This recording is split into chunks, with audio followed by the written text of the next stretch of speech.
We should be live. Testing, testing. Microphone seems to be working. Video seems to be coming in. And it is time for another live stream repair. Thanks everybody for joining. We've got two in today, both of which appear to have no power. At least that's what we've been told. And we're just going to jump right into it.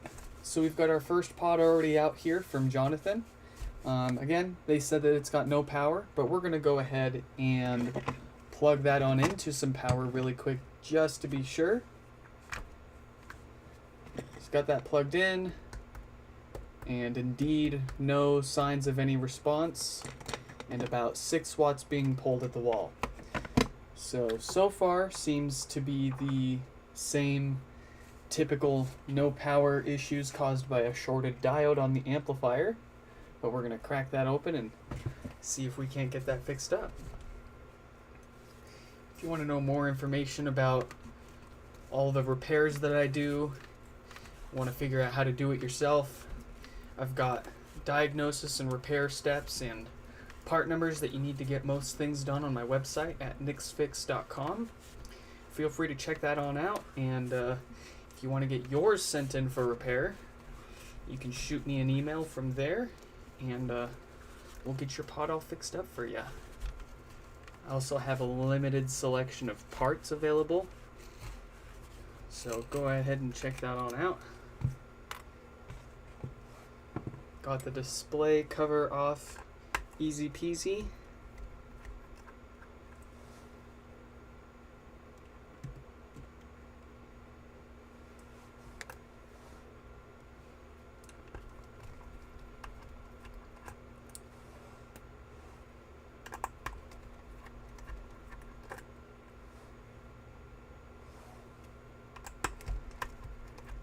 Got those 4 T6 screws removed for the display so we can rotate that on around and pry this out.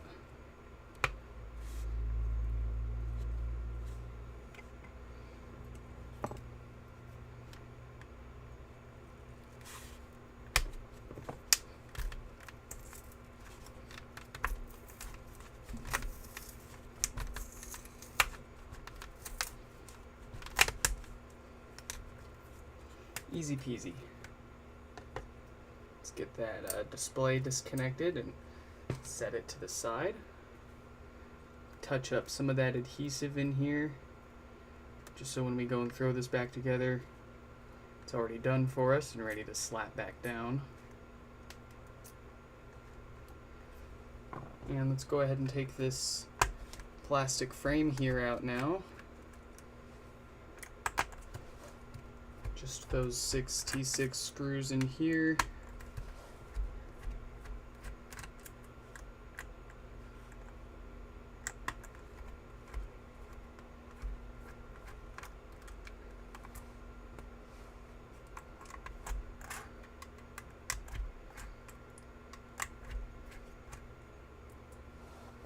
And we can unravel that drawstring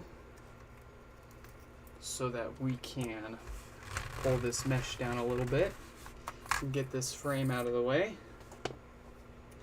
Pull that logic board out while we're at it. And we can set this down on top of a base.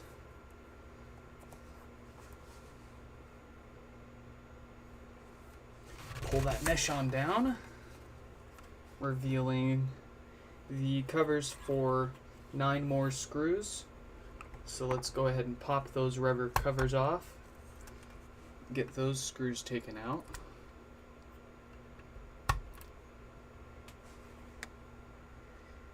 Your adhesive was completely unusable after opening. Which part of the adhesive are you talking about on the on this frame here? So if you want to try to save your adhesive, you can always get some rubbing alcohol and use that to just put some rubbing alcohol on your finger, and you can use that to clean the adhesive and get it in usable condition again. Although if you tear and destroy this this adhesive, if you destroy it too much, you can always just get some regular double-sided sticky tape and just cut some pieces to fit. At the end of the day, this is still screwed in, so if you lose that adhesive, it's not the end of the world, but you still want to stick this display onto your frame with something to keep it from rattling around. That sticky stuff here helps keep that display nice and stuck down so it doesn't rattle around, despite being screwed into place. But any regular double-sided tape that you cut to fit will do just fine as a replacement to stick it down. Alright, we're going to get those 9 screws around the perimeter off.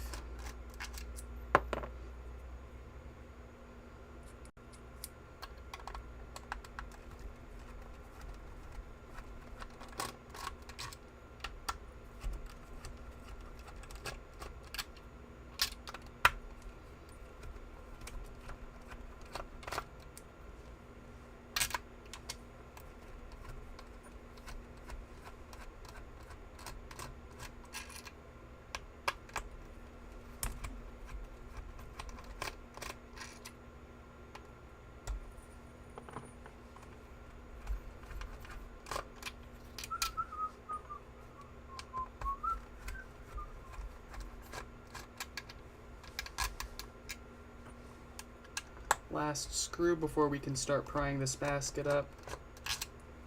Alright, and before we pry this basket up, we don't want to forget about this logic cable here because it's still stuck to the top of this. So we're going to unstick that from the basket here, just pulling it down and away from it. And then making sure there's no strings still attached to any adhesive stringiness, Once we got that logic cable detached, we can start prying this basket up. We'll get our big fat flathead and wedge that in between the woofer and the speaker basket here, and just do a sort of twisting motion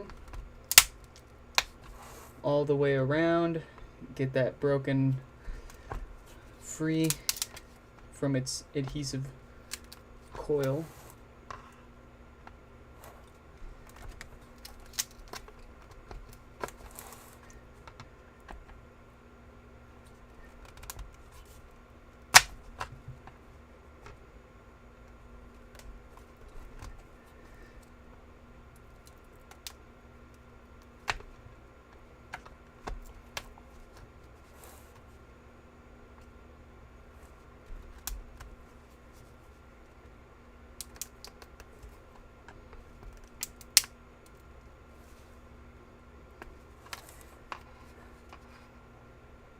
And if you feel like you're getting stuck trying to pry up one area, don't worry about it too much. Just move on and keep going all the way around a few times until you get that loose enough to peel off all the way.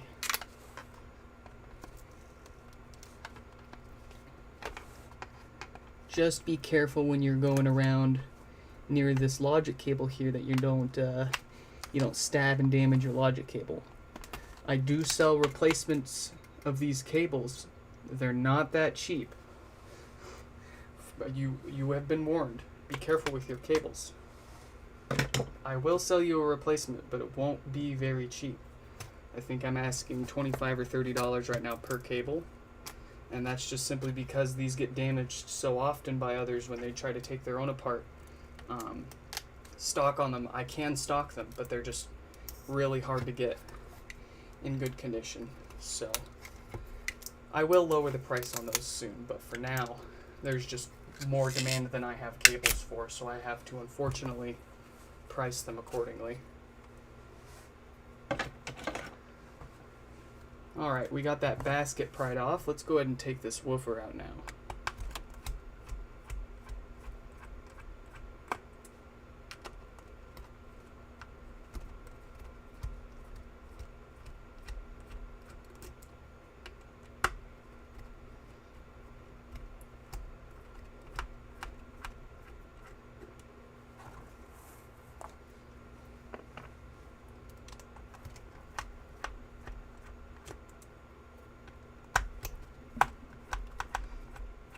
Just about got that woofer out.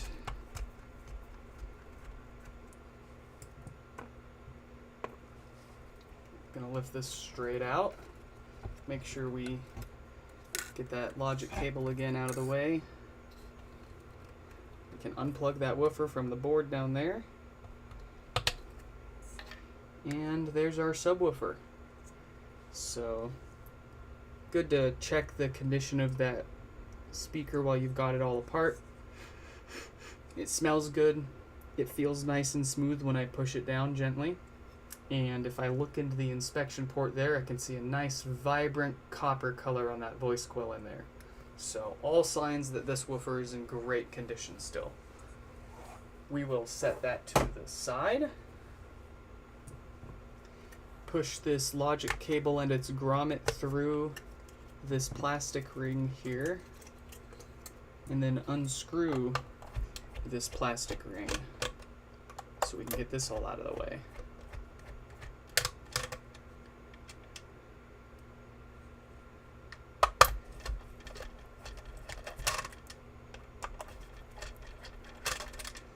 You know, that baby shark didn't quite get to it yet. That's funny. Alright, when we get that all unscrewed, we can just lift this up and set that to the side. Same with this, we can unscrew that counterclockwise and set it to the side. And then we want to get this power supply out now. So we're just going to unplug that little AC connector that goes into it, and then take the 4 T6 screws holding it mounted in place out.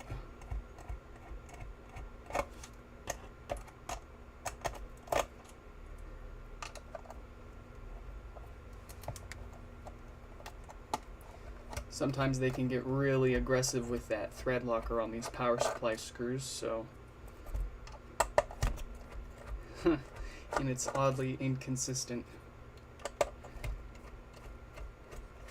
Okay, got all 4 of those power supply screws out. So what I like to do, instead of just pulling this out by hand to avoid damaging that connector that it uses underneath, I'm going to grab my hooker and I'm going to take that hook and hook underneath where the AC connector plugs into the power supply, because that's where it connects underneath the board into the amp. So we're going to pull it up from there and just disconnected, so we can wiggle this out of the way. And that's what I'm talking about with that connector underneath. You want to lift this power supply straight up and out until it disconnects from the bottom. Otherwise you risk damaging that little guy there. Okay, power supply to the side. All that's left now is to disconnect this ribbon cable here and take out the 14 screws for the amplifier.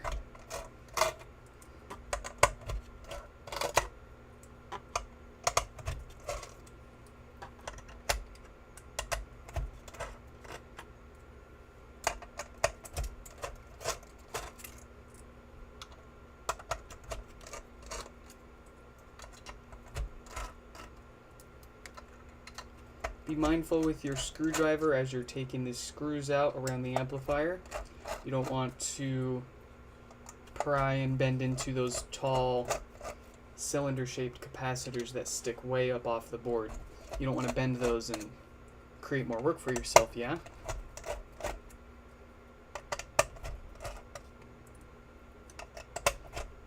Alright, we got all the screws for the amplifier out, so we can carefully pull this out. We're going to set their shell over to the side here. And let's bring up our close-up camera.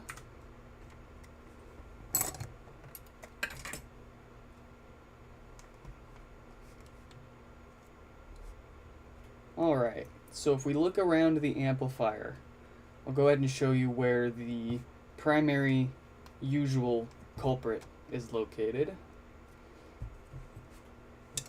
It's going to be, for the no power issue specifically, we're looking at this diode right here. It's a 60 volt 5 amp Schottky barrier diode. Nobody really knows for sure, outside of Apple at least, why these diodes like to fail and create this no power issue. Why these diodes fail, nobody knows. What I suspect is either these diodes are not suited for the job, or more likely, this is just a bad batch of diodes and they will just spontaneously eventually fail. So what we'll do is I'll show you how I diagnose this. It's pretty simple. All we need to do is grab our multimeter and stick that into continuity test mode. So that just basically means if there is continuity, we get feedback from our multimeter there. So that basically tells us, lets us know if the component we're testing is, shorted or not. Now, obviously, if, some components it's totally normal and expected for the component to appear shorted, like if we look at this coil here and I test it, that's totally normal. But for this specific diode here, we're going to place, it doesn't matter whether you put positive or negative on here, it doesn't matter which orientation you do this, but we are just going to put one of our pins on the big part of that diode on the bottom, and then we are going to individually test each of the two small pins at the top.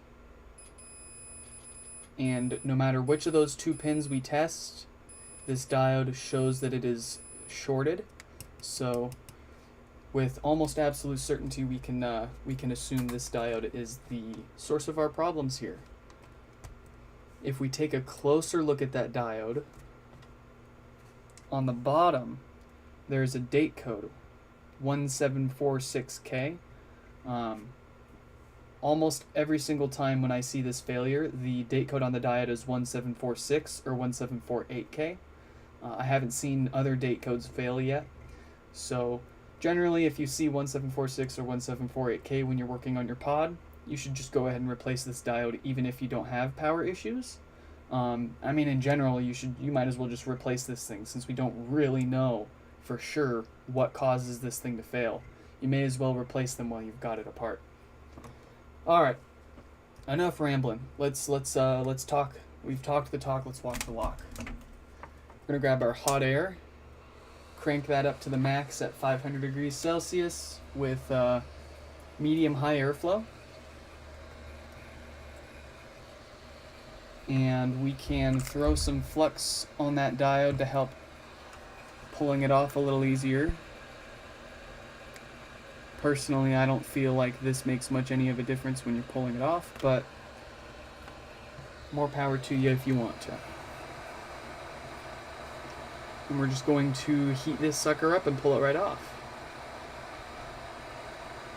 I've had a few people email me asking for tips on how they can pull this diode off. They follow the same steps that I do and they're having troubles getting it hot enough.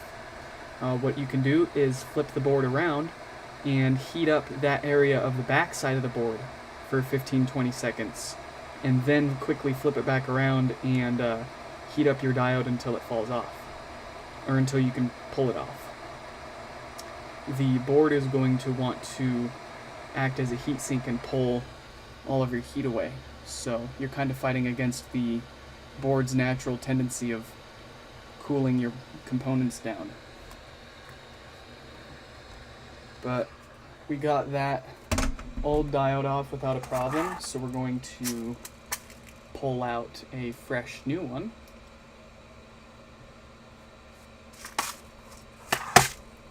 We're going to warm up our soldering iron and stick some fresh solder on this component before we install it on our board.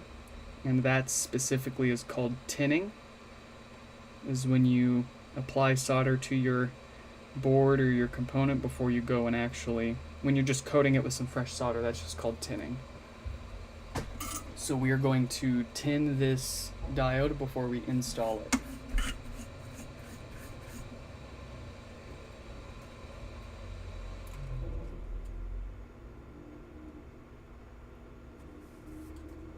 Just gonna get some fresh solder on there, because these components don't typically ship with solder already on them. And if you just go and pop it on your board without any new solder and expect it to stick. Well, it might for a little while, but then it'll eventually probably fall off or just give you a poor connection to the board in general. Just gonna get some flux on our board, get our new component lined up as best as we can. Doesn't need to be perfect. Just make sure you're not already touching any other components there when you are happy.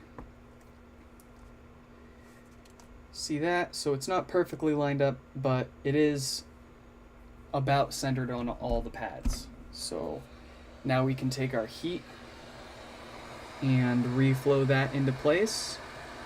Once the solder melts, it's going to basically suck this diode into its perfect little position there. And we can, we'll take that as the sign to push and hold down on it and give it a few more seconds of heat before we let go. So I can already see the solder melted. I'm going to push down on it, give it a few more seconds of heat before I pull that away. I'm going to keep holding down until that solder solidifies, just like that. And there you have it.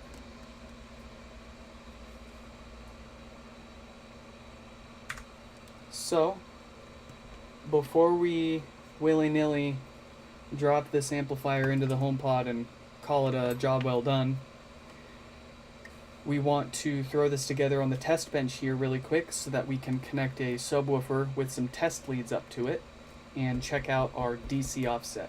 So, no power issues, completely, what's the word? The no power issue and the DC offset issue, they're independent of each other. They don't really cause each other. But that said, I'm of the mindset and the style that while I've got it apart, we may as well check and fix any of the common issues that we can while we've got it. So we are going to grab a power supply. And also this is just a nice little test to make sure that our no power repair at all worked before we throw this whole thing back together and find out that we were mistaken. But we're just throwing some parts on here without throwing it into the shell, so I can show you exactly what we're doing here. So we've got our amp with now a power supply. We're going to get a subwoofer here and connect that. We're going to grab a ribbon cable for the logic board and get that connected.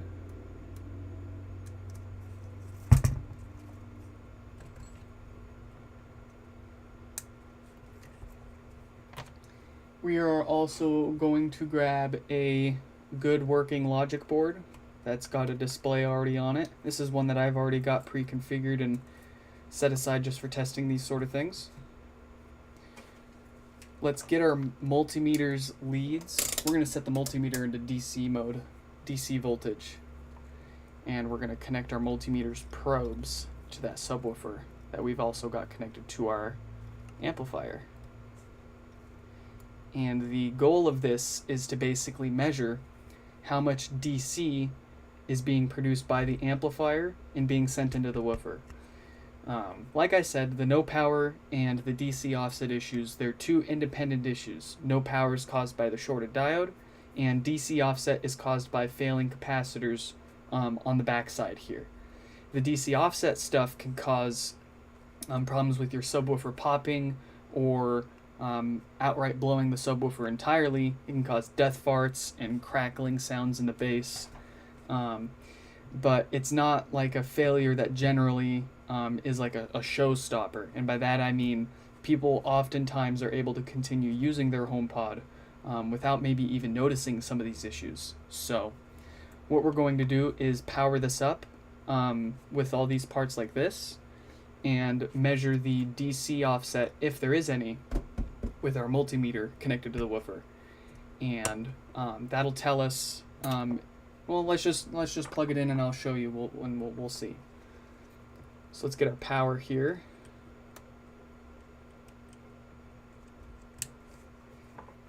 and get this booted up. Alright, so good news, our no power repair worked, of course. Our HomePod is booting up. Once this finishes booting up, we can wake up the amplifier and get a good accurate measurement of how much DC offset this amplifier produces. It's totally normal to see some amount of DC offset on your amplifier. That's fine, that's normal. There's two characteristics that kind of determine if it's a problem. One, how much DC offset you have.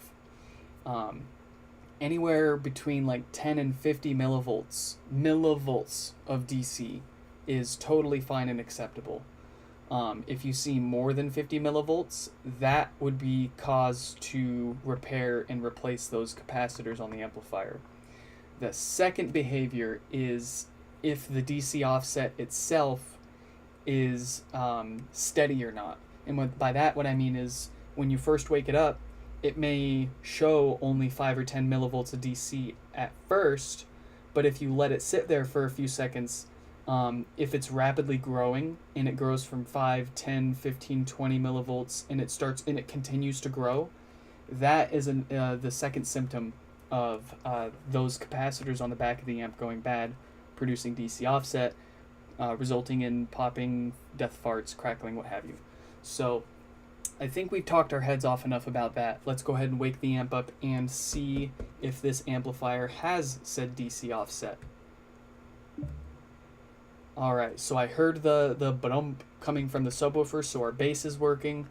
And we've got a very, very, very chill result here of 0.1 to 0, just straight up 0 millivolts of DC. And this is a spectacular result. So we can go ahead and tear these test parts off and throw their pod back together. No DC offset for this bad boy. Keeps things nice and simple.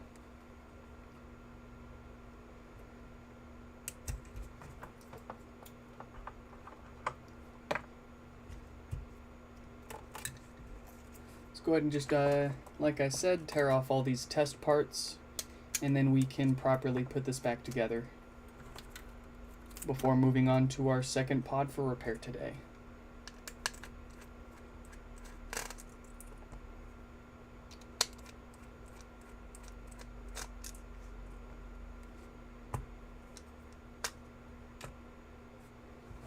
Alright, let's get their shell in here.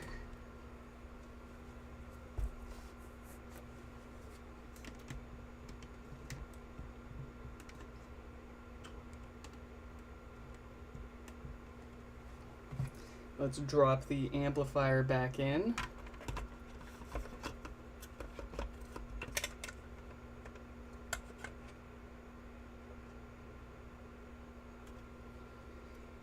And proceed with those 14 screws for that amplifier.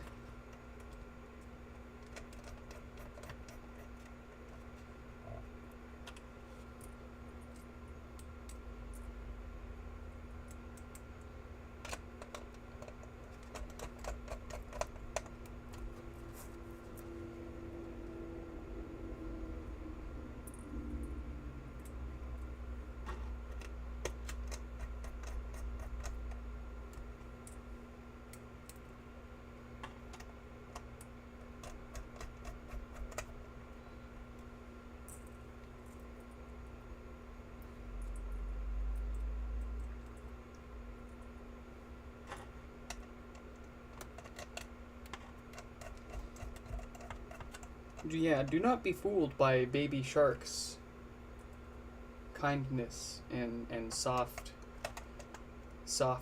tunes.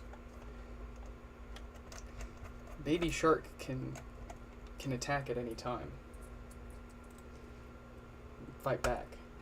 Blow your woofer when you're not watching.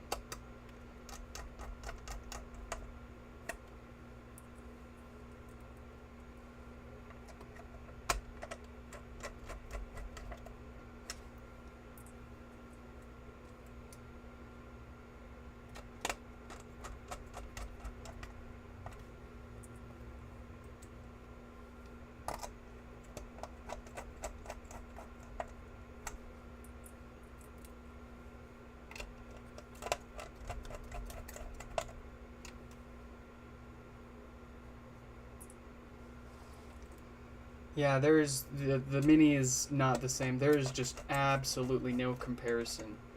Even if you were to get like 7 HomePod minis and like compare that against one single OG HomePod, you still don't have any of that bass. You don't have that mid low end bass. The HomePod minis are just that one single speaker. Sure, they've got a passive radiator or two, but passive radiators are just BS in my opinion. Alright, so we got that amplifier all screwed in. Before we forget, let's reconnect that ribbon cable that goes into the amplifier. We don't want to forget that and have to tear this back apart. Let's get our power supply put back in here. We're going to line that up with the screw holes and then push it straight down to reconnect that connector underneath. Then we can screw it into place.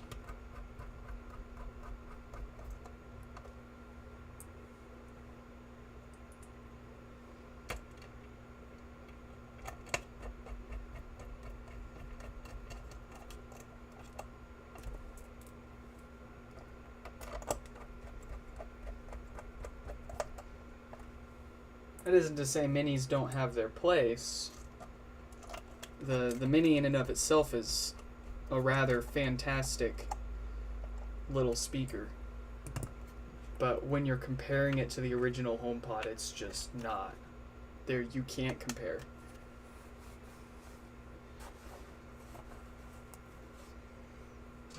Alright, let's get these gasket rings put back into place as the HomePod slowly starts to retake its original shape and form. Got some extra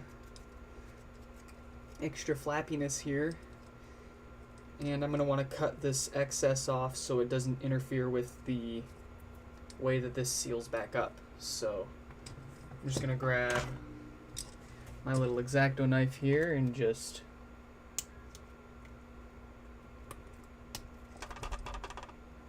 cut that excess off there.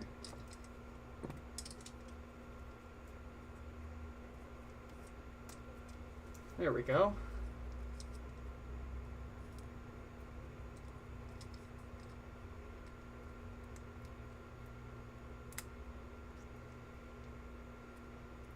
What astounds me is Apple still has the balls to charge essentially full MSRP to replace your HomePod, right? If you want them to repair your HomePod, they tell you to pay MSRP to, and they'll just send you a replacement. My problem with that is, like, they're still sending out the original manufacturer run with all of their inherent flaws, from the no power issue to the popping issue, the bad components that they use that causes these problems. As far as I can tell, all of the units are using basically the same parts, and they're all, subject to these failures inevitably happening to them. So the fact that Apple continues to basically charge MSRP for a replacement speaker 4 years after they were originally launched, without acknowledging these issues or fixing them and reselling like an updated design or anything, it seems so scummy. There's trying to save money, and then there's like whatever's going on here. There's something big going on here, and they're trying to sweep it all under the rug.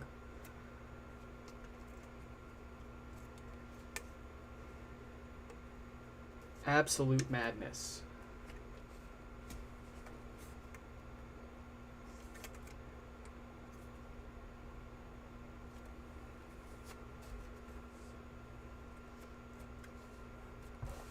Yeah, while you're at it, can you ask them to make parts available for these things? Because I can't. I'm slowly becoming unable to afford buying HomePods that are for parts. They're getting more expensive, and parts are becoming more and more scarce. At some point, I'm going to be unable to offer repairs for certain problems, like if your bass speaker gets blown out, I'm running very low on replacement bass speakers. I soon may not be able to offer that as a repair option anymore. And it's really sad because aside from their flaws, these are amazing speakers. They're still my favorite speaker to this day.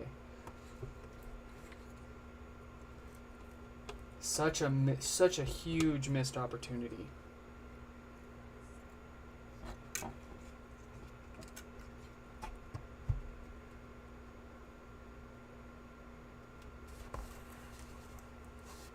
Okay.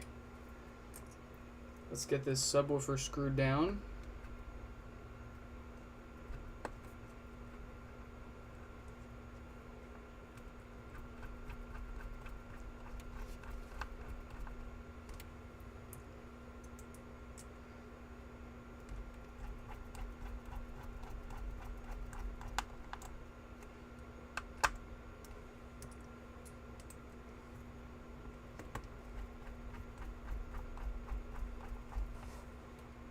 Let's get that up close side view there.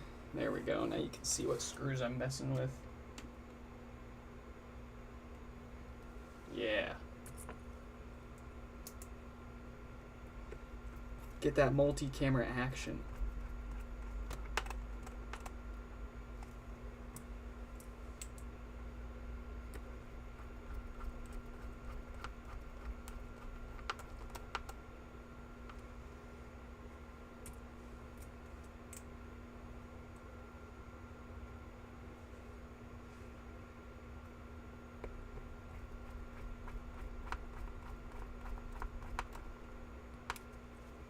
All right, let's get this basket put on. Make sure we don't have any extra adhesive there. That'll stop us from putting this down nice and right.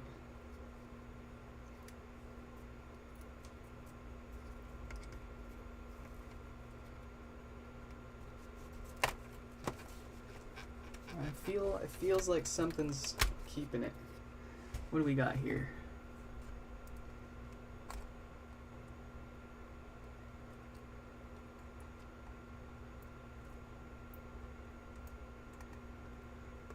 Yeah, I got a piece here that does not want to let this sit.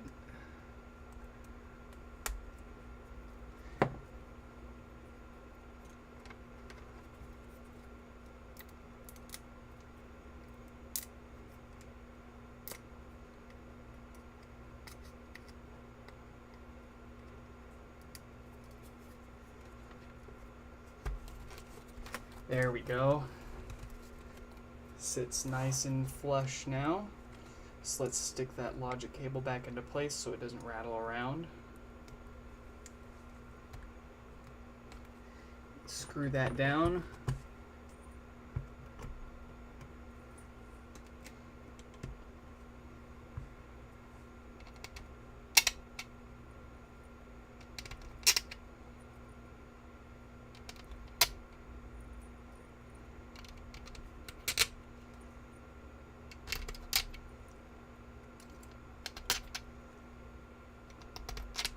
One of my favorite things one of my favorite parts, or whatever you want to say, with me doing these repairs that I love, is getting the no power ones that haven't. You can tell that they've been unused for maybe even months at a time, and I get it. And since it hasn't been used in so long, there's so much dust that accumulates in like the basket area and the woofer and the mesh and all that.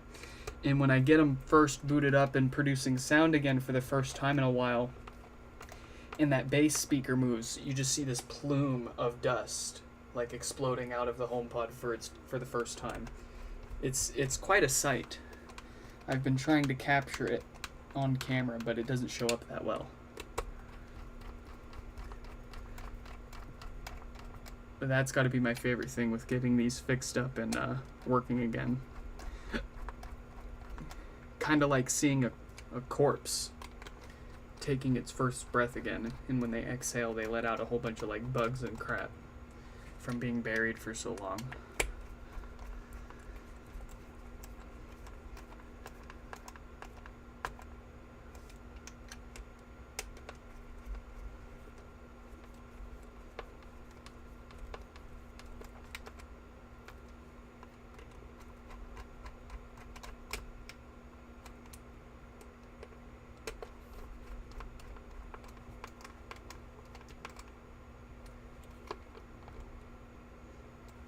How many HomePods would I say I've fixed up in total?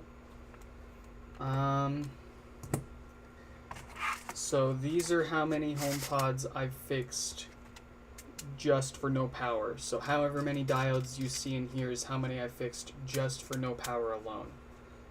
There's got to be at least 70 or 80 in there. I want to say I've surpassed, you know, the 100 mark like a few weeks ago or maybe a month or so ago. We're probably somewhere around in the 120, 130 range now as far as number of units fixed.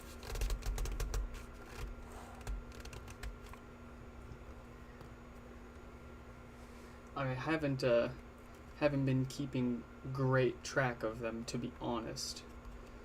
It's not my forte as far as tracking data and getting analytics out of that and useful metrics. Not my forte.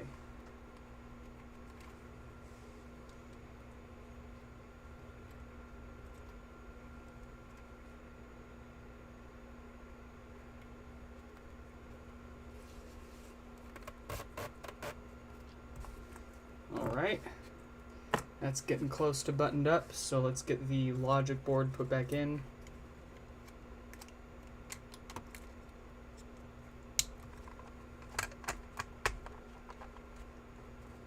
Get this frame down. Feed these drawstrings into said frame.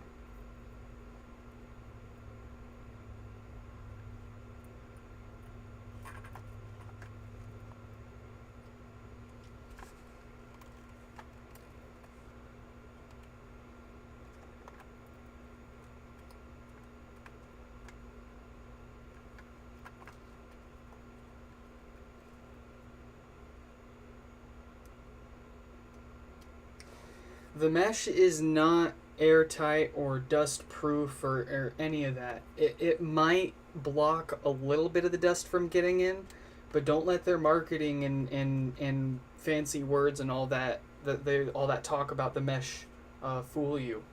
Dust can definitely still get through these meshes. I've got one right here, and so this mesh just consists of this layer, the fabric on the outside that you can see, and that's pretty much completely transparent, almost. Pretty much completely see-through. And then there's the second layer that's more of like a sock, and this is what'll do most of the like blocking the dust and such, but it's not going to stop everything. You know, especially once it actually stretches out a little bit, you can still kind of see through it. So dust can certainly still get in there. It's going to be way better than having nothing on there. Don't get me wrong, but the mesh is not like dust proof.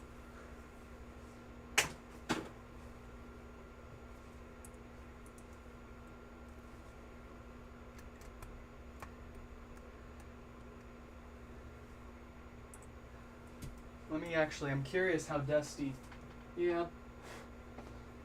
I've got a HomePod in the middle of my room here that hasn't had any mesh on it for the past like 4 to 6 months now, and it's got some dust in it. Probably a little more than it would without the mesh, but more notably, it's got like a lot of like really long like pieces of dust and hair and such.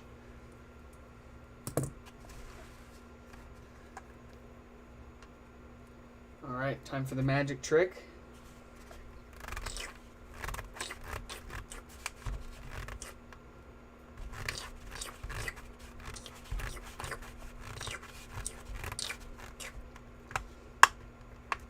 And there we go. Let's get that tightened down.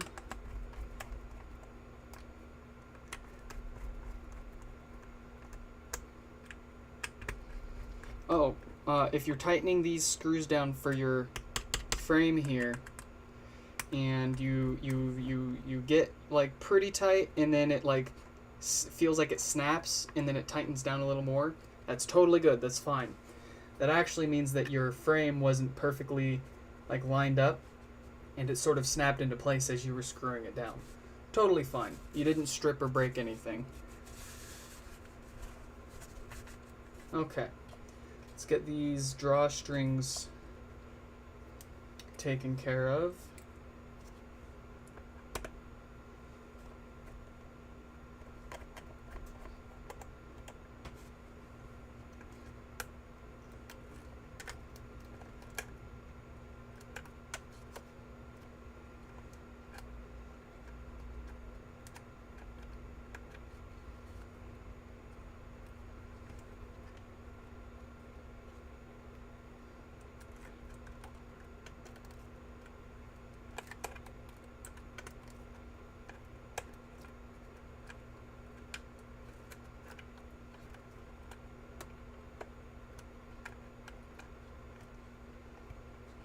All right. Oh, ha! I didn't even... Totally forgot to screw that other drawstring in. One sec.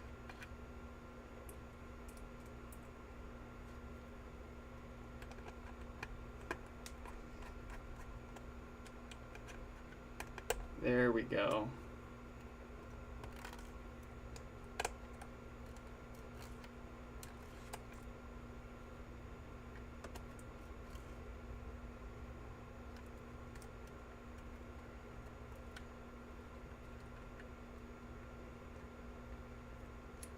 All right, time for the display.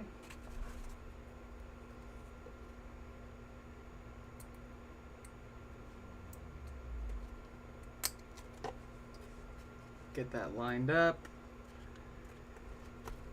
Very good.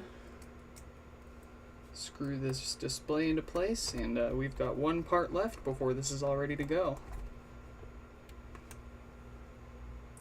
Yeah, the strings is one of my favorite parts. Tightening that mesh up around the frame and getting it back to this look right here. That's my favorite. It's very satisfying.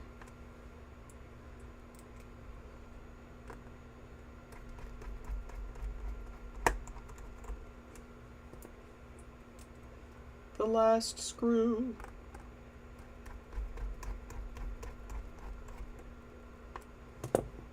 The last part. Before we can put it together and test it. Throw some heat on here so that adhesive gets nice and sticky again.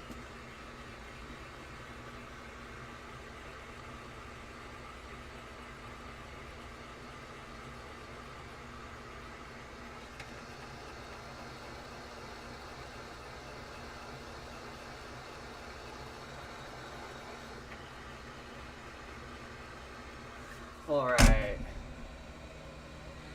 Now time for la pièce de résistance.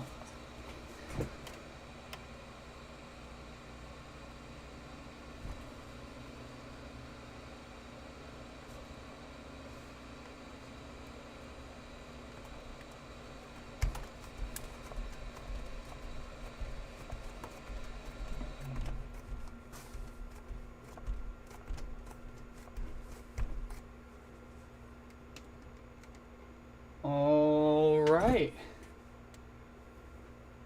Let's get this plugged into some power and do our 3 checks that we do for all of them when we get them back together again.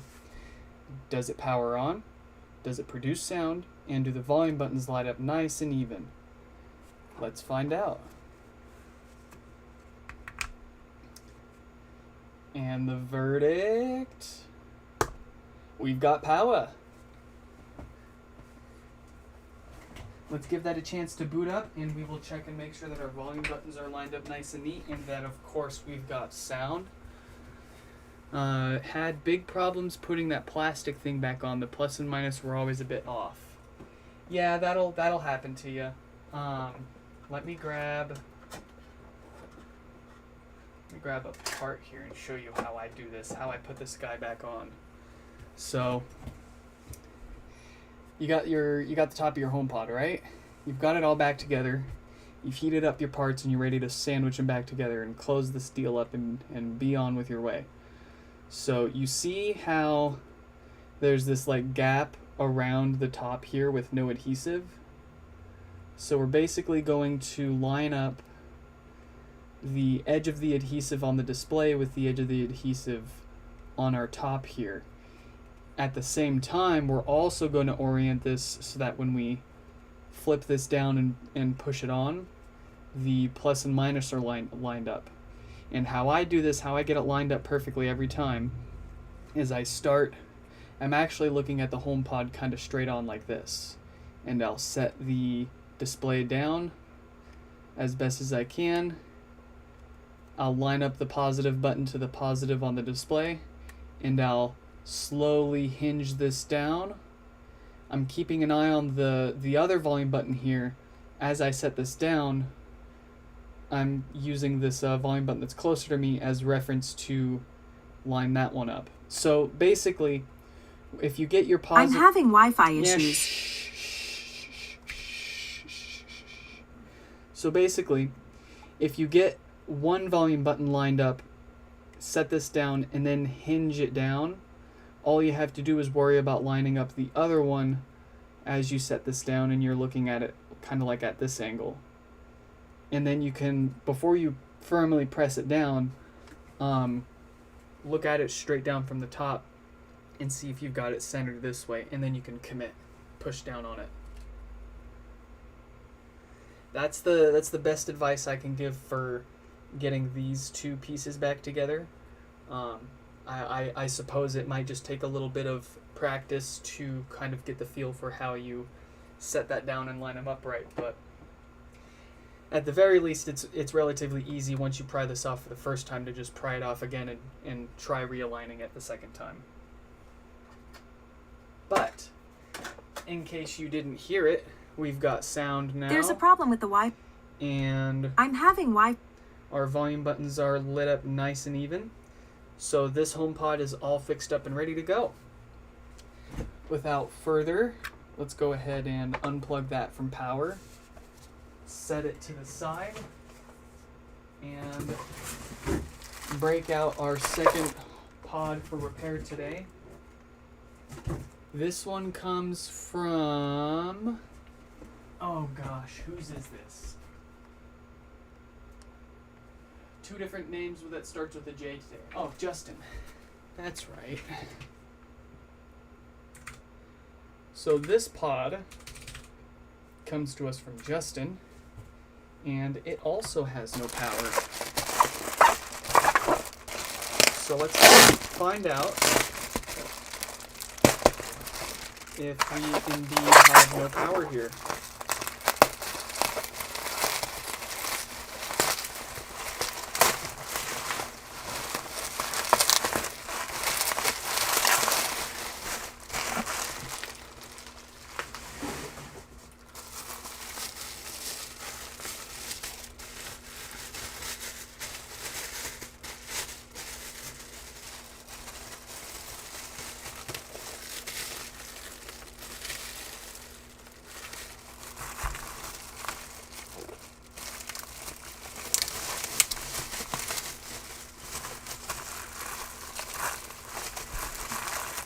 Come on out, you hairy lassie.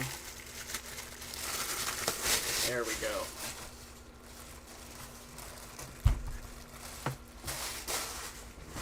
Alright, let's go ahead and nix that power cable. We don't trust no one's power cables here. No, I don't think I've ever actually seen a problem caused by this power cable yet, unless it's been obviously damaged. These power cables are pretty robust. So let's plug this into power. And we do indeed have no signs of life there. If we look at our watt meter here, we've got a couple of watts from the wall. So like before, seems pretty similar to the no power issue that we just fixed on the last pod. So let's crack this one open and see if we've got the same thing. Does anybody want to place any bets? If you've been around here at this channel long enough, you'll know where to place your bets.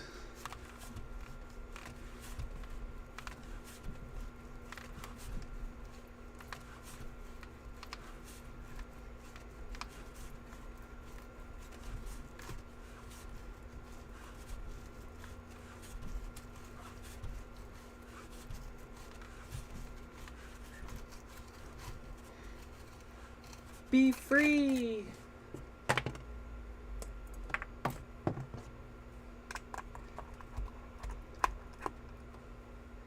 I'm going to get a little quieter for this second one here, just because I don't know if I need to re-explain everything I just did again, but if you feel like reliving that experience, you can go replay the last pod I just repaired and get some more in-depth tips on how I did this. But otherwise, I'm going to get relatively quiet during this one and just focus on getting it apart and fixed.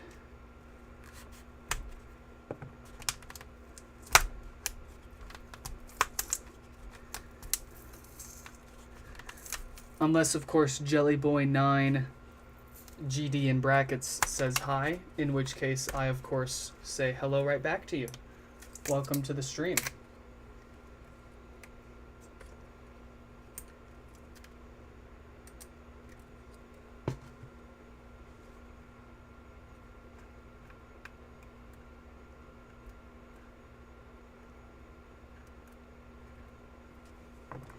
Alright, let's get this frame out.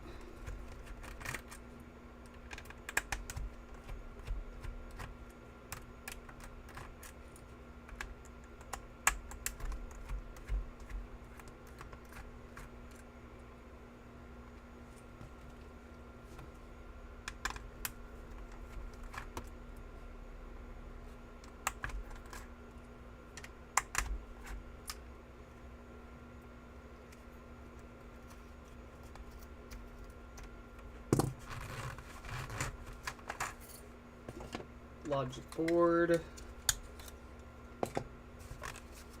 Set this on a base.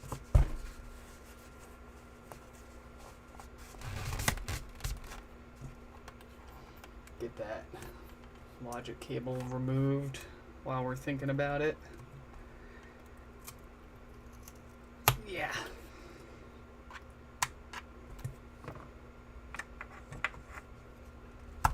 Let's get this basket taken off.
Alright, time to commence the pry of shame.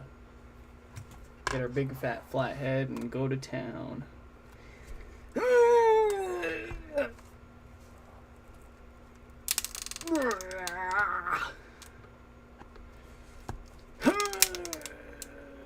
Okay, first one's done. On to the next one.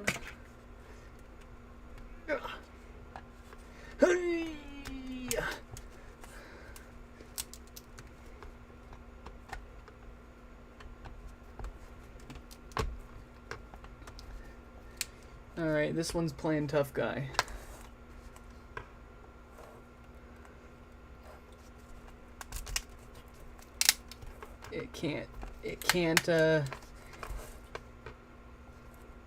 Cannot resist. It is no match for the flathead.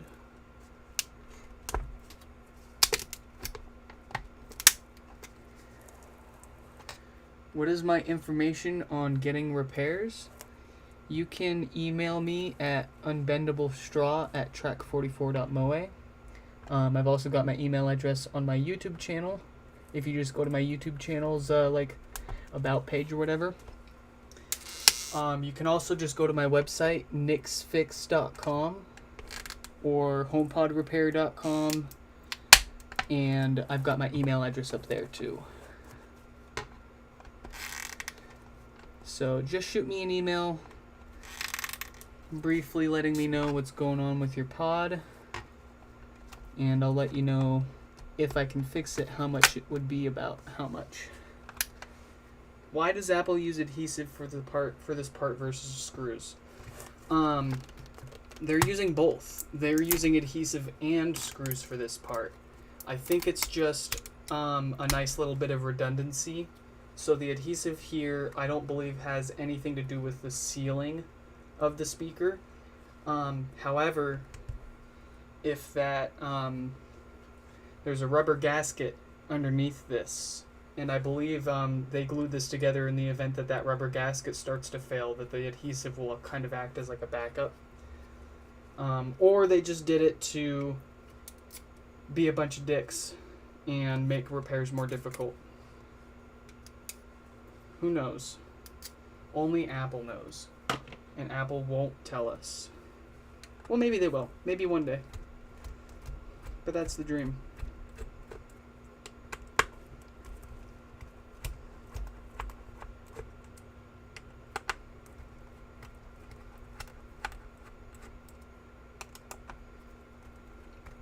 It's getting toasty in here. I'm afraid of a bead of sweat dripping off my head and into somebody's HomePod. I don't want that. HomePods are not sweat resistant. I'm sure of it.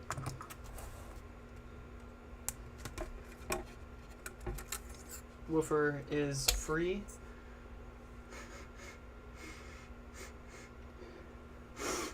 Smells good. Feels perfectly smooth when I gently push it down. And the voice coil in there looks like it's got a nice, beautiful copper color. So, good condition woofer. Good to see it.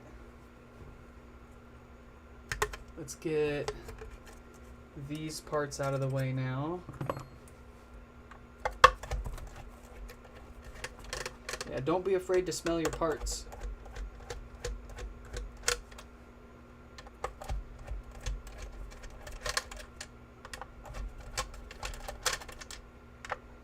You've got senses, use them.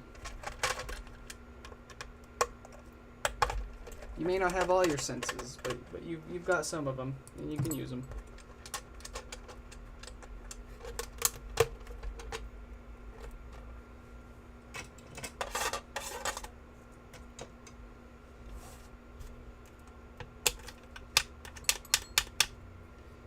Power supply's turn.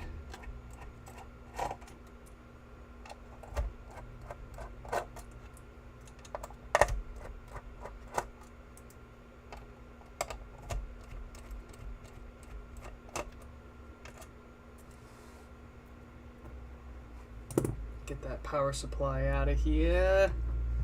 Where's my hooker? Where'd she go?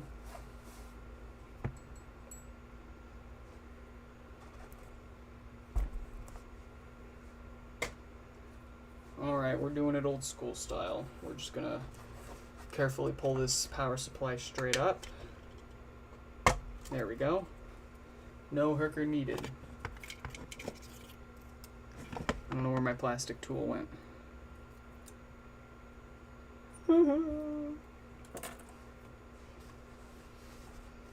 Alright, let's get the amplifier out.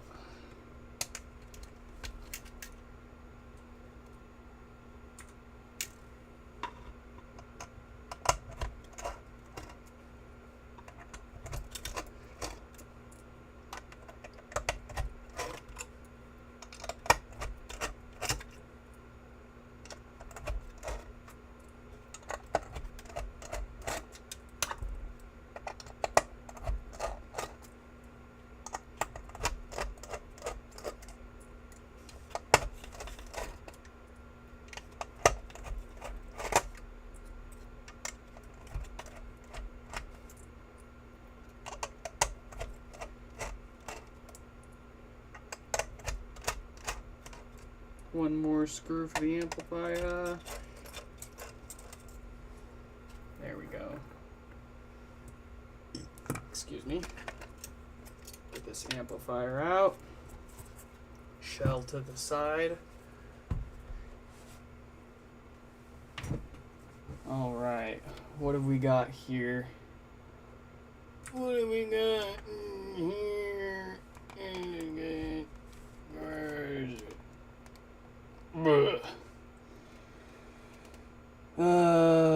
We've got 1746K on that diode.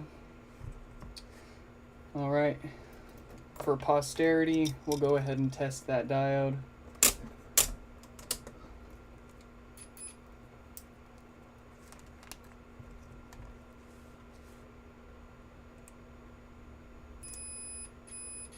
Yep, that diode is definitely shorted. So let's go ahead, peel it off, get it replaced with a new one so we can boot this board up, check for some DC offset, and wrap this stream up.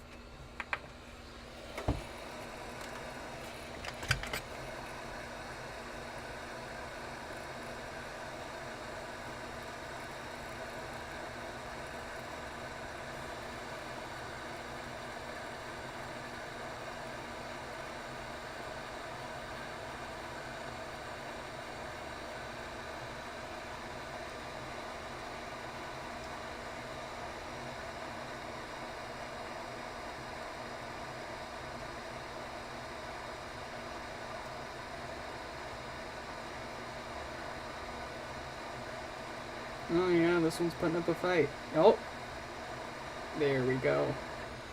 You cannot defeat me.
Mwah.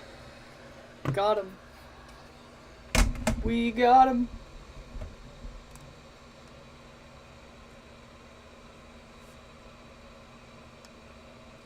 Look at that. Yes. You know what time it is? It's time to check for DC offset. I'm gonna lose my mind live streaming.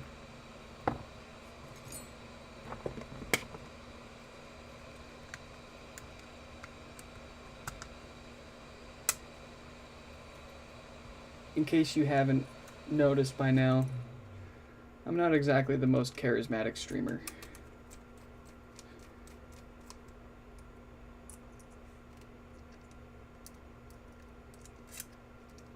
But I do know how to fix stuff.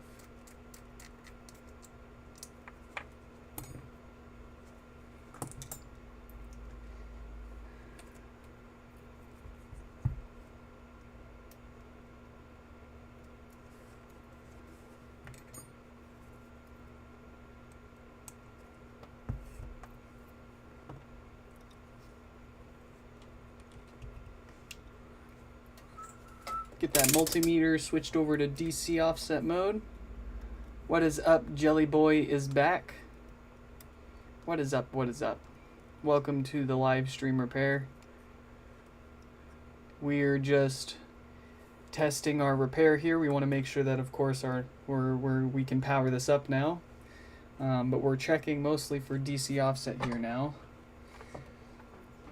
just to make sure that this guy doesn't get his HomePod back from no power repairs, and a month or two later he gets popping and crackling and death farts. And oh, you know what? I forgot to connect a logic board, so let's go ahead and do that.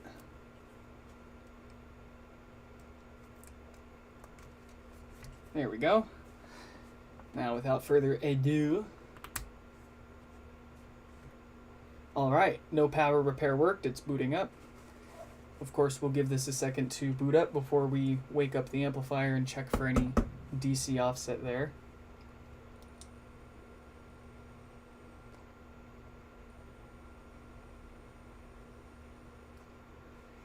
Alright. I'm having trouble connecting to the internet. For more info, check the home. And so our DC offset is sitting at about 2 millivolts. And after sitting here for a few seconds, it's still at about 2 millivolts. So again, perfectly acceptable and reasonable result here. No reason to believe that this will be subject to any DC offset or popping issues anytime soon. So we got away with both of these no power repairs today pretty easy, being just no power and no additional repairs. But without rambling any further, let's go ahead and tear off these test parts and get their pod fully reassembled.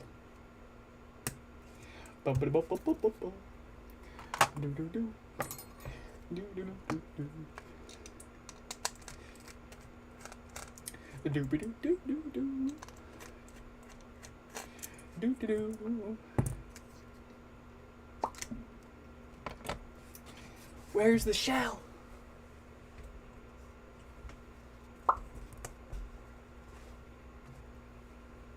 Get that amplifier put in.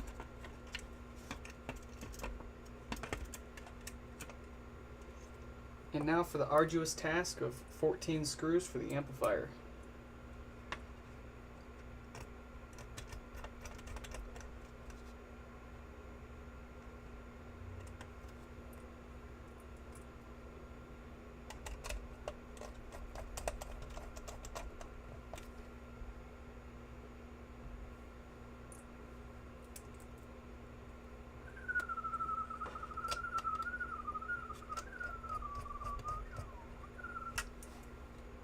Let's turn off the multimeter camera so we can, there we go.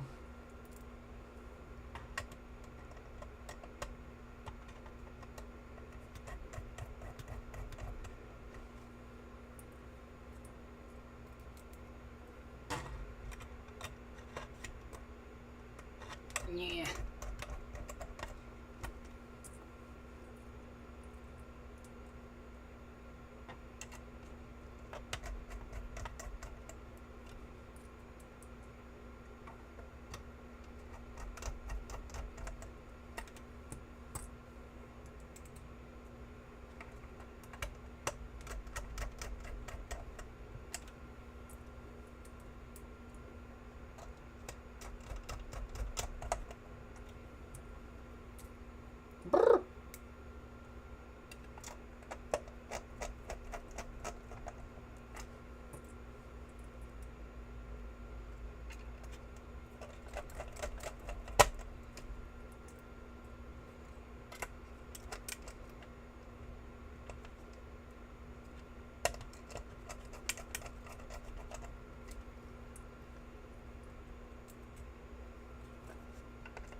My main goal is to blow up and get Apple to do something.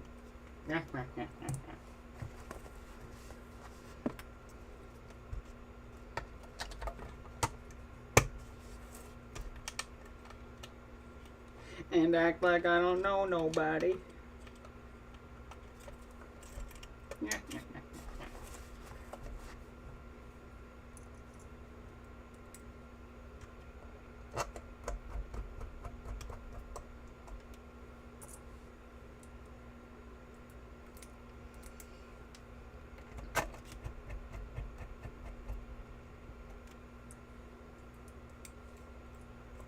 Fly me to the moon and let me play among the pods.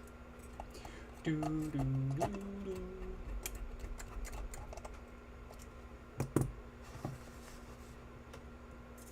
The pod is taking shape again, slowly but surely. Let's get this grommet off so we can put those plastic rings in properly.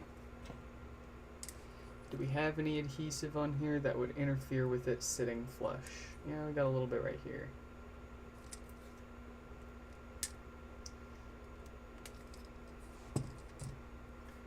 Where's my knife?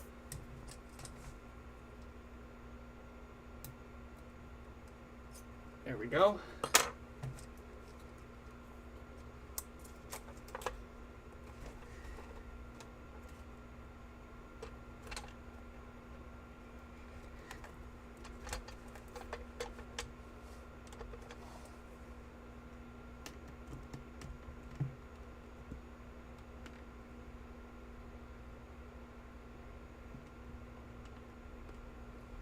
Let's get that side view back up. There we go.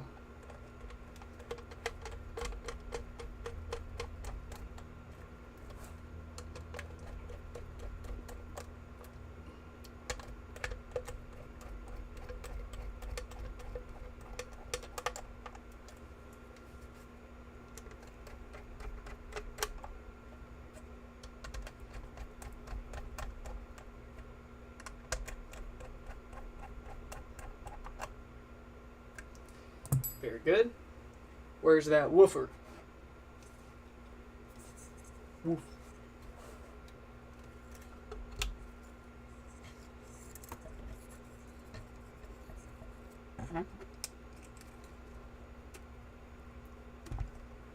Carefully place doof woofer into place.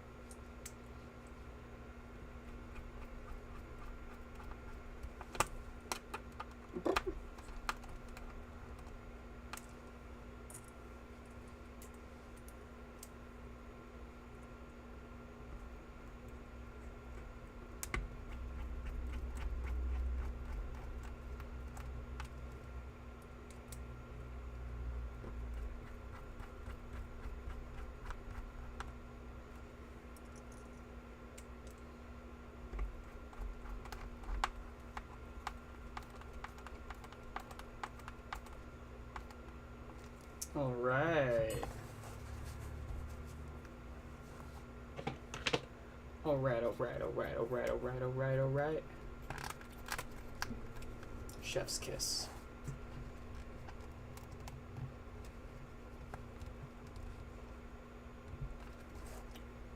Oh no. Oh, I'm glad I caught that. I'm glad I noticed before I started screwing this all back together. Yeah. And you will all witness my mistakes. Because if I make the mistake, well, not to say I'm better than anybody else, but if I made the mistake, I'm sure others will too. We almost forgot the grommet for our logic cable here that sits underneath the subwoofer. And I only remembered that because I've got this lovely mat here with all of my parts laid out. And there it is, staring me down, reminding me of my mistake. So let's get this woofer back out really quick. Get that grommet put in.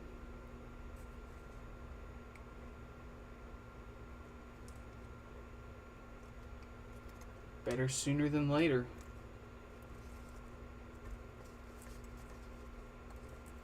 There we go. See, if we don't put that back in, there's going to be a lot of air that leaks through that, and it's going to sound absolutely horrible. It's going to sound almost like there's something rattling inside, but actually, You just don't have anything for a seal. So there we go. Now that we've corrected our mistake, let's get the woofer back on and wrap up this repair.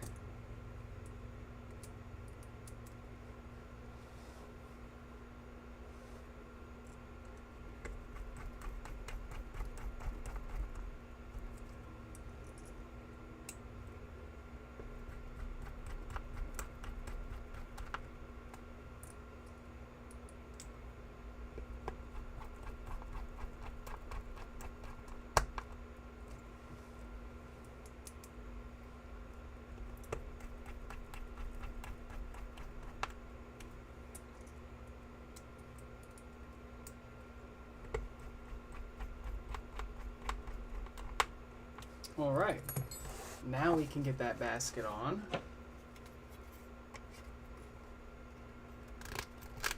Make sure it is nice and chef's kiss, nice and sealed. Sitting nice and flush, and then we can screw this in. Easy peasy. Easy peasy. Spelled easy peasy.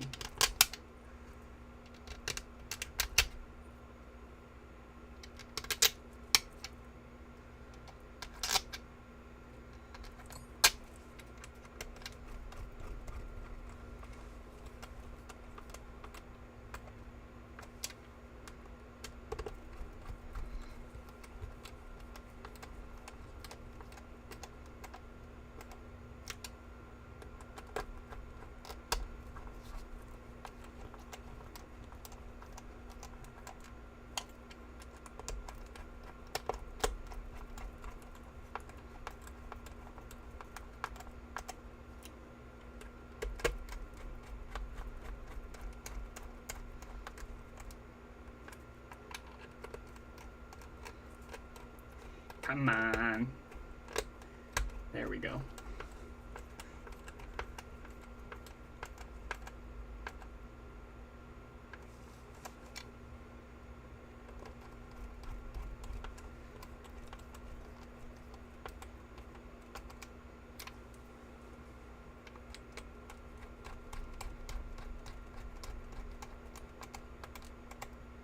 Muy bien.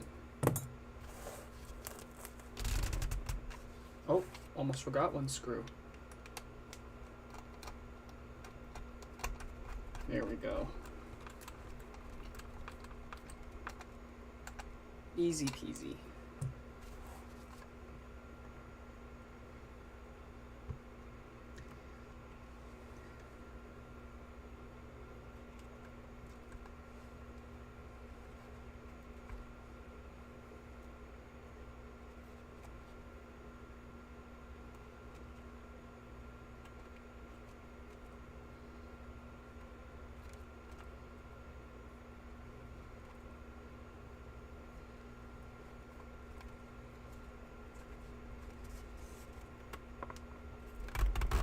Alright, one of those popped out, that's not a problem. Just peel that mesh back down and slide it on into place. Easy peasy.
the home stretch now.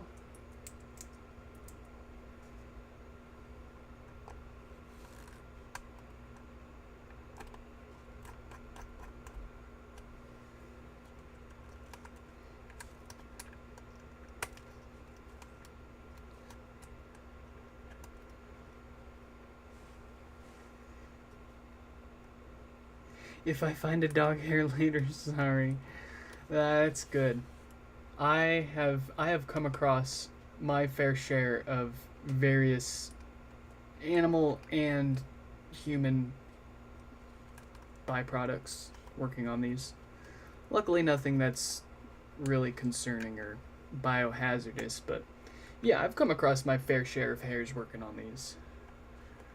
Unfortunately, none of it's mine. I know that for a fact.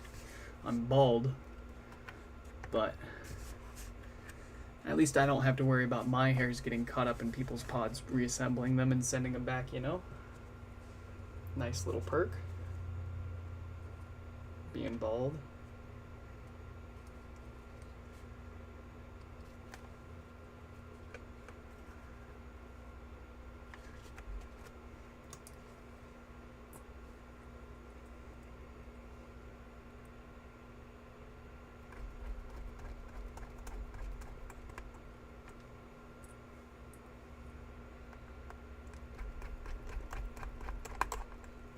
Just about wrapped up here.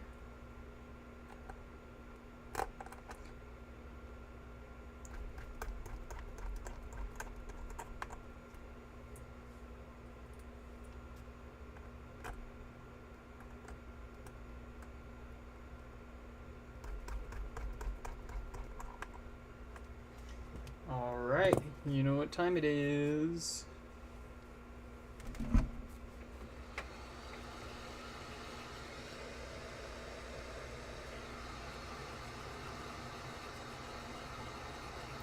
Yeah, so watch.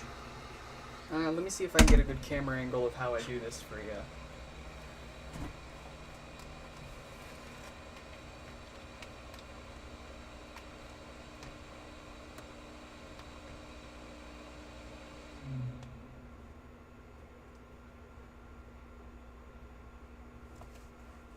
There we go. So, I'm going to start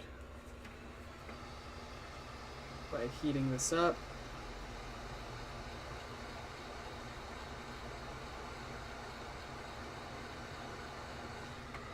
Get both halves of that heated up.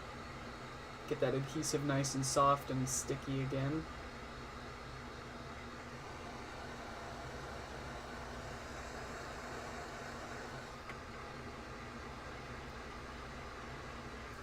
And then we're going to line up our positive buttons together, just like that, and then we are going to hinge this down slowly while using the minus volume button as a second point of reference to line it up. And before we push it down all the way, we're going to look at it from the very top and make sure that we've got it centered that way too. And when that's where we feel we're happy, we can stick that down all the way with our palm.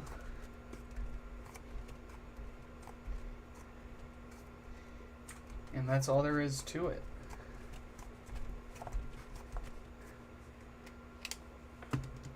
So, let's take a look at that real quick.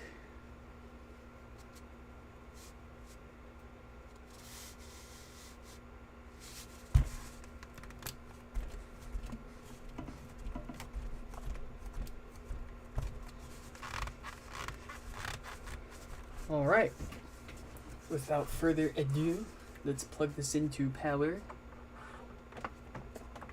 and see if we've got ourselves a fully fixed up and ready to go HomePod. And the verdict,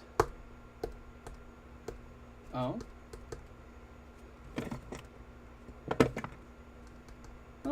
still doesn't power on, huh?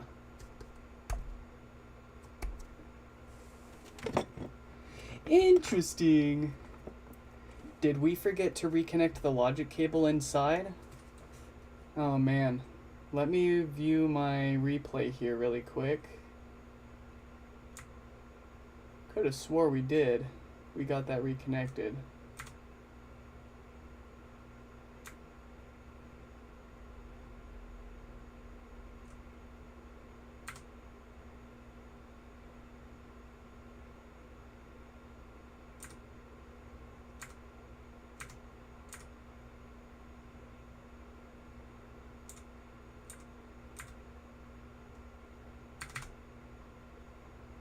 Alright, well, no big deal.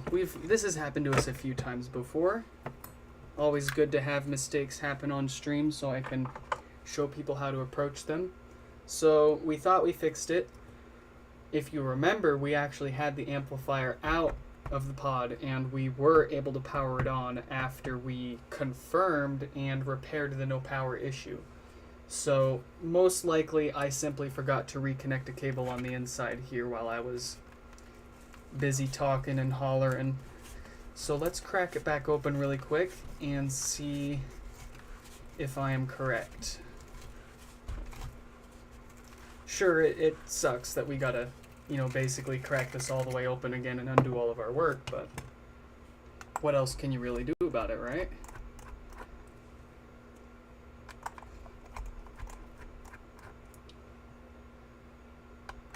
And this is also why we test things. We don't assume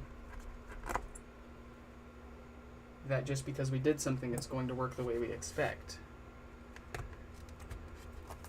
Can you imagine if we had thought we got this done just because we had the board apart and we had the board working while it was apart? We assume we've got it all fixed and we put it back together properly and it's all good to go. I don't think I need to explain these concepts to y'all, but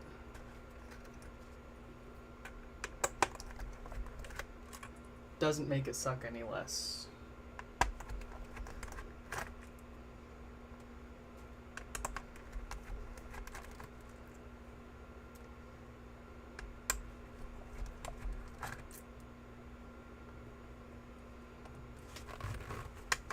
Alright, and before I take it apart any further, I'm curious if by chance it's their logic board. So because we know that the amplifier works now, we know that that works, but not sure about the logic board. I have occasionally, it's very rare, but I have occasionally seen shorts on the logic board preventing it from powering on. But usually when there's no power, it's only caused by one thing and there aren't multiple sources of the no power issue going on here. But for posterity, this is the same logic board that we tested this amplifier with after we fixed this amp. Let's go ahead and reconnect this board to their HomePod and see if it powers up with our logic board here.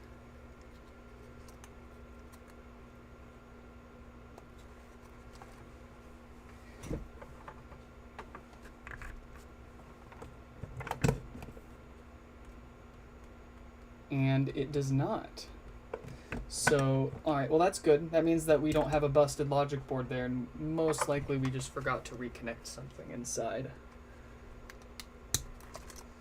So let's take a closer look. Oh, my favorite part. Taking apart something I've already put back together again.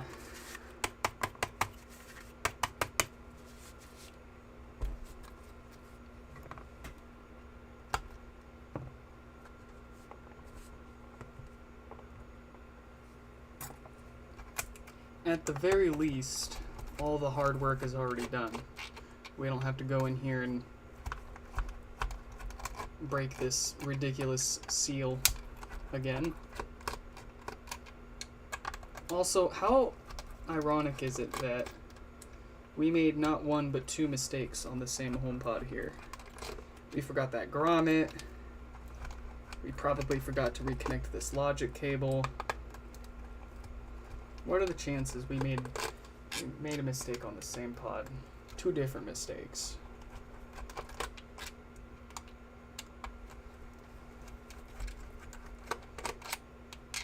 What are the odds?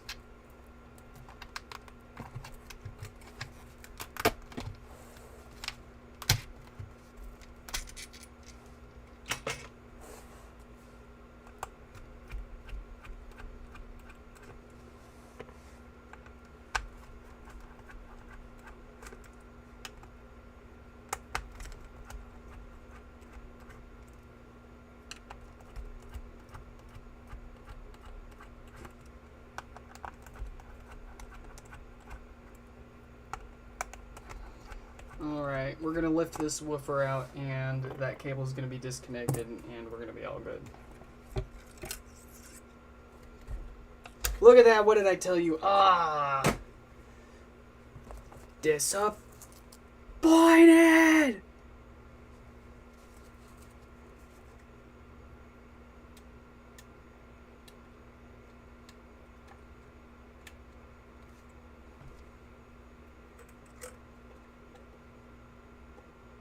Problem solved.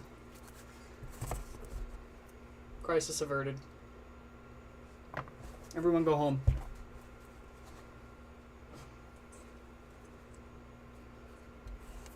I said it's fixed. Go home.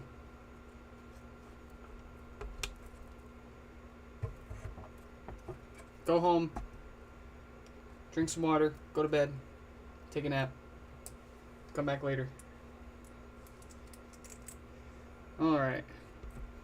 For the 3rd time, we are getting this woofer screwed back in now.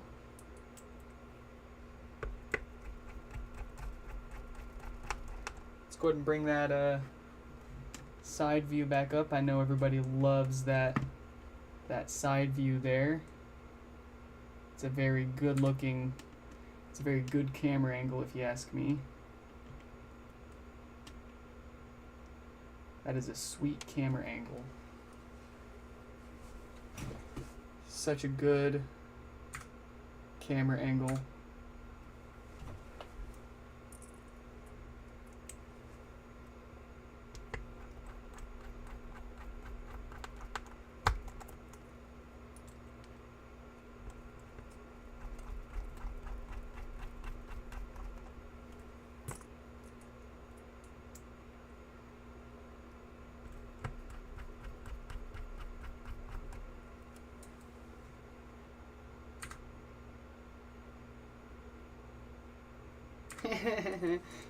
Get hidden from my channel. Do something better with your time than trying to spam links that nobody's actually going to click.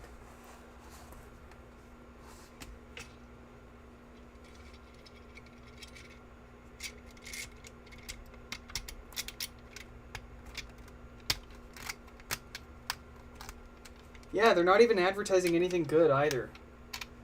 Like, I would let them get away with it if they were advertising, like, anything semi-decent.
Alright.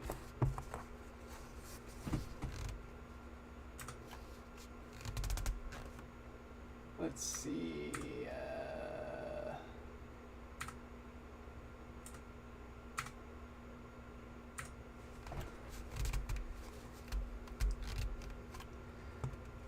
I can ban and hide your account faster than you can create new ones. So keep trying, bud. The only one who's wasting time here is you.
I will say I do appreciate that the bots and spammers think that my channel gets enough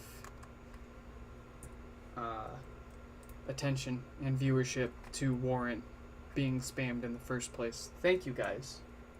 Making me feel like I'm really making it out here in the world. Like I'm important enough to be spammed.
I hid you before you could even send the next message. You're so bad at this.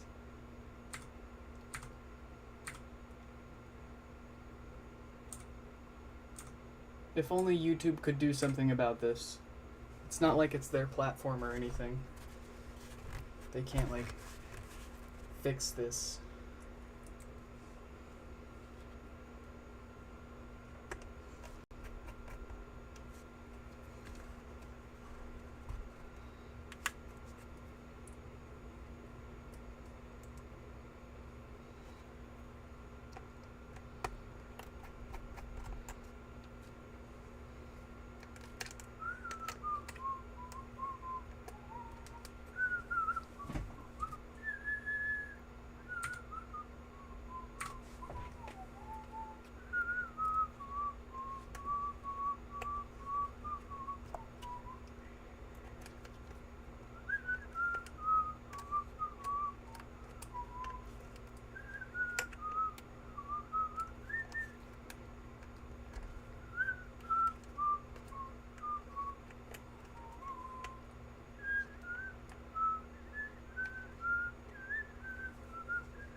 moving stereo, like the thing.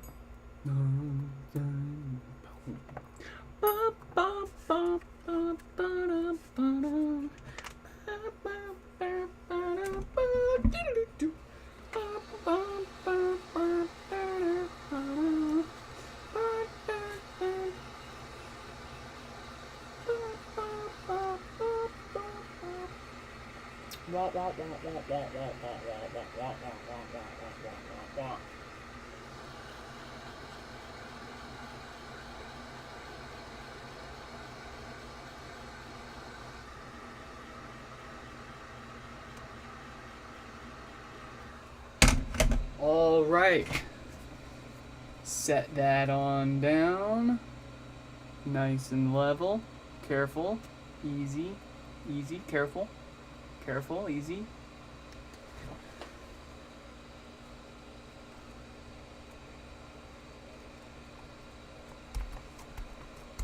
All right, what do we all think? Third time's the charm, or are we sorely mistaken? Let's find out together.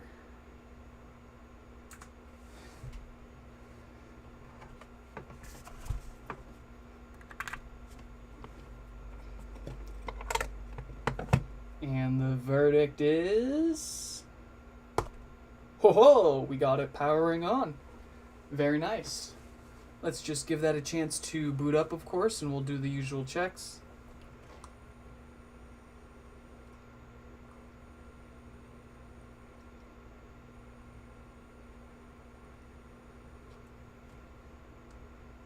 I'm having trouble connecting to the internet. For more info.